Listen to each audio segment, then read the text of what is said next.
Welcome, everyone, to the How to Get the Most Out of College podcast. There's a lot of talk about where to go to college, but not nearly enough about how to go to college.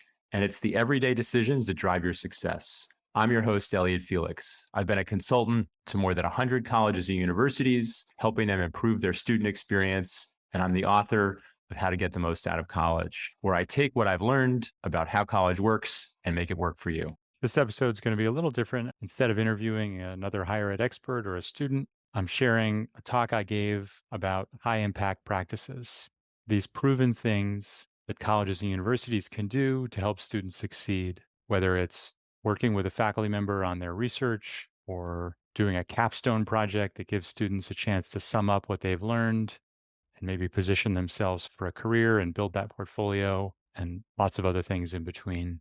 Give it a listen and let me know what you think. High impact practices are evidence-based strategies that increase student engagement, retention, and success. And this started as an effort by the AAC&U, the American Association of Colleges and Universities, to start to identify where were things that their member institutions could focus on to really move the needle to help students succeed. And they identified a series of these practices, and then they started to partner with NSSE, which is the National Survey of Student Engagement, NSSE, which is a long-running survey that asks first-year students and senior students how they spend their time, and then it correlates how they spend their time, what they spend their time on, with their academic success. That survey has uncovered things like, students that spend time with faculty outside of class, students that have a diverse peer network. They met and spend time with people that have a different race, religion, geography, political affiliation, tend to do better, for instance. And so it's really a great combination of this initial initiative from AAC&U to identify these things, and then NSSE to measure them and promote them. And so in that National Survey of Student Engagement that I think over 100,000 students take every year, you get pretty good data on what's working and what isn't and why. And I thought this would be useful for us to talk about as a springboard for our work, because the better we understand the kinds of things that colleges and universities want students, faculty, and staff to be doing, the better we can think about their spaces, their systems, their infrastructure, their staffing to support those things. So that's really our end game, is understand what are students, faculty, and staff doing in an ideal world to create success, right? So students graduate, they get retained first, from first to second year. They find a great job that's meaningful, that's rewarding in all senses of the words. They feel that sense of connection to each other, to their institution, to the mission. And if we know what folks are trying to do, we can help them do it even better. So the characteristics of these high impact practices is they do take time, they take effort. It's purposeful, intentional effort that students, and then the faculty and staff that are supporting them have to put into them.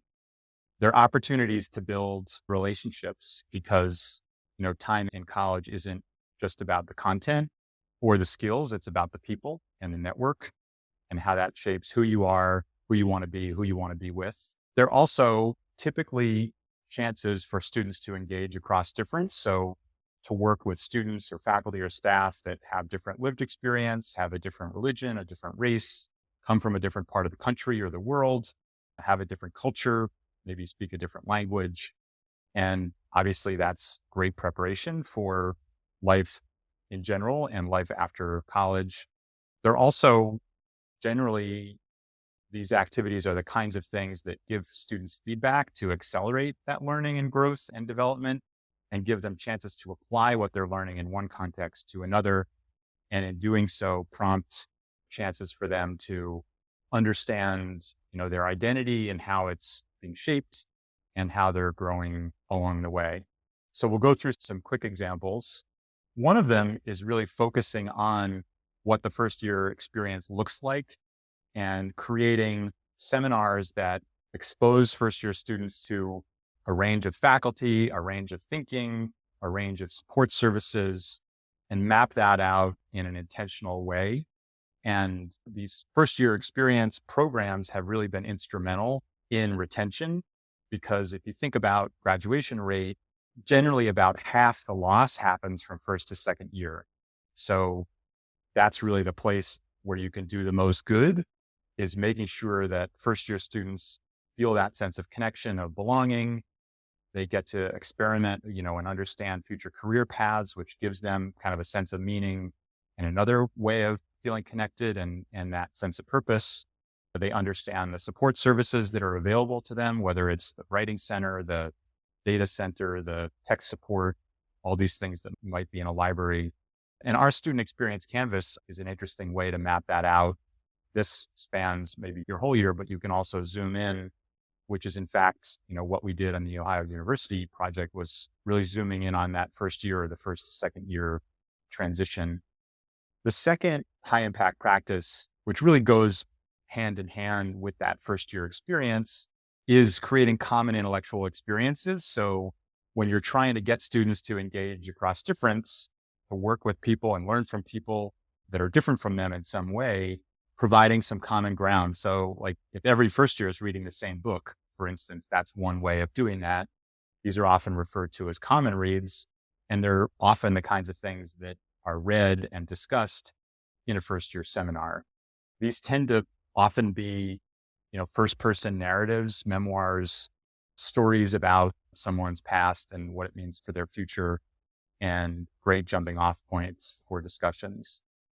I think once you've thought about the first year experience and you've created some common ground intellectually, then you can build on that with collaborative learning projects, like ways for students to work together in a class on something where first they have to understand each other, then they have to think through deadlines together, they have to map out deliverables, they have to think about the roles they're going to play, whether it's, studying the water quality in the Mississippi, or it's understanding, media bias in LA. One of my favorite projects that was really about fueling and fostering student collaboration was the iZone at the University of Rochester, where we noticed through our research that there was a real gap in that lots of students wanted to pursue creative projects, but they wouldn't naturally find their home in, say, a business school or an entrepreneurship club, because maybe the thing they wanted to start was a film series or a podcast or a volunteer project. So this was a way to provide space and services and staffing to help them create those projects, to find those projects, find team members, meet with mentors, go to workshops and get skills, pursue those projects as a team. You can also take that teaming and that aspect of community to the next level and think about defining specific learning communities, especially in larger programs, so that there is a cohort, there is a community that you can turn to. These are very popular in medical schools like, Wake Forest, but they often have like a study lounge, or they have an associated space that they can identify with that becomes kind of like a clubhouse, an HQ, a way to come together and break down what might otherwise feel big into something that's, that's small, so that you identify with that community and build that sense of belonging. If you're working as a team, if you have a sense of belonging, a sense of connection, maybe you're identifying a career path, it's great to be able to apply that, not just within the classroom, but out in a community. And I think service learning and civic engagement are great ways to do that. Those are another high impact practice that gives you this chance to apply what you're learning. And if you take an example of maybe it's a business school marketing class, and you could find a nonprofit in the community or a startup in the community that maybe needs some kind of analytics work, some kind of look at the market, understanding their customers, let's say, and you'll learn so much more by providing that impact and that application. One of my favorite examples supporting this was at University of Michigan. We did a project on what became known as Weiser Hall, and one of the groups in that was the Barger Leadership Institute, which is really a group focused on supporting students becoming leaders with training and opportunities and, small grants. They have super easy ways to access small funding, like say you need to rent a van for your volunteer project in Detroit. And so we did their space, and we also prototyped their space, which was a key to the change management model, because they sort of were moving out of the building into swing space and then moving back into it. And prototyping it was a great way to kind of test it out and build momentum and give students a chance to, engage in the process. Undergraduate research projects are also a great way to apply what you're learning.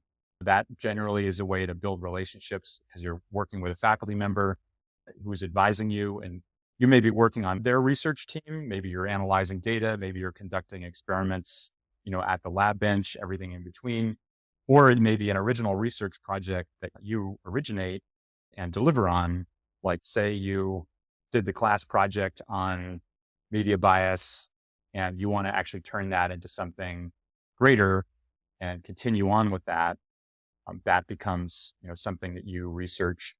And what's interesting is as libraries shift from, places to access information to places to create it, there's an opportunity to help students with research to support that creation, but also to showcase what's created. And I think one of the fun things that happens in the Hunt Library that we planned is this event space gets used in lots of different ways, but one of the ways is showcasing student research. And this is, at most institutions, there'll be some kind of research fair, research showcase, research spotlight, where students get to show off their work, and what better place to do that than a library that provides, not only support, but space to showcase the work.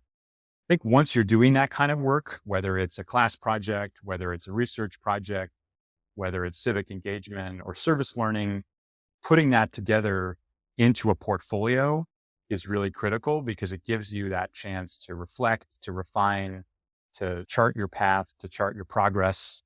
And e-portfolios is a great high impact practice because it does prompt that learning and reflection about who you are, what you're good at, what you've been doing, what you want to be doing, and where this might be headed and what this might all mean. And these often, can take the form of an archive, which is really, let's record what we've done over time. Or it may be, you may think of it more of a showcase, a website where you're showing off these projects and you're providing a sense of a trajectory that, that employer, a future employer, or even a current employer can resonate with. And that e-portfolio is really instrumental to take it to the next level, to go from a class project that has an impact in the real world to a job opportunity, an internship opportunity in the real world that maybe you use that e-portfolio to get, or maybe you use the skills from your other projects to deliver on. And so internships are really great opportunities to apply what you're learning, to make an impact. And career centers are often a great proponent of these and a great supporter of these, whether it's helping you on that portfolio or your LinkedIn profile, or getting you on Handshake to find the job, or doing a mock interview, or really all of these. And it's been fun. We worked on the UNC Charlotte Career Success Center, and hopefully more to come. And I think finally, thinking about these projects, these opportunities, this learning, these internships, not just at home, but abroad on a global scale, to create those opportunities to connect across difference, to understand other cultures, to learn from and contribute to those cultures, those people, those places, is something that folks are increasingly focused on. And I think maybe NYU was first out of the gate with the idea of being what they called the global network university. But we have lots of other folks pursuing not just satellite campuses, but thinking of themselves very much as a network. Like Northeastern, we had the opportunity to think about one of those campuses as they acquired Mills College, became, the Mills Institute, and the Oakland campus with its vision to further graduate education as part of the Northeastern global network. And finally, the projects that students can work on, can have a culminating experience where it is this chance to reflect, to understand your identity, your skills, your path, your progress on it. And often these capstone projects, like a thesis project, can be instrumental in like driving that reflection and establishing your future trajectory. And these capstone projects are great ways to kind of cut across what you've learned and pull it all together. Very common within business schools. Of course, we were lucky enough to work on Carnegie Mellon's Tepper School, which features capstone projects and needs flexible project spaces like their entrepreneurship center and other study spaces to work on these projects. So that's a quick window into high impact practices. Thanks everyone for listening. Remember to subscribe, rate, and review us wherever you get your podcasts.